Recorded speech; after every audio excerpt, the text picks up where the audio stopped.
Bon, c'était un plaisir pour nous de partager une expérience que nous avons vécue au niveau des différentes boutiques de droit de l'Association des femmes juristes du Sénégal.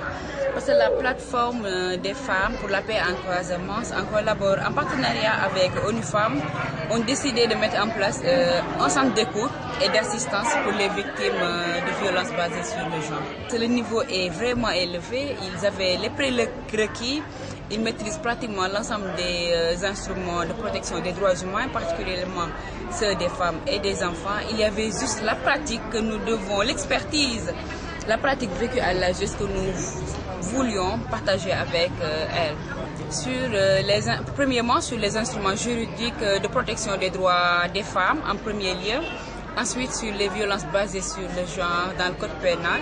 Et enfin, la prise en charge des victimes de violences dans les boutiques de droit ou dans les centres d'accueil de façon générale. Et la procédure opérationnelle standard pour accompagner les victimes de violences basées sur le genre. Les violences constituent un problème de société.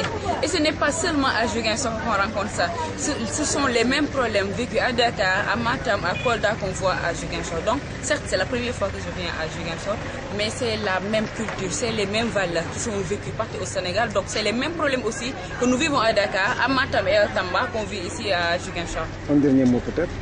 Bon, de demander toujours de dénoncer les victimes, de dénoncer les auteurs d'autant pour moi, de les dénoncer pour faire face à l'impunité et que ces actes ne se reproduisent, mais aussi de soutenir les victimes parce qu'ils ont besoin de soutien, parce que certains en sortent traumatisés.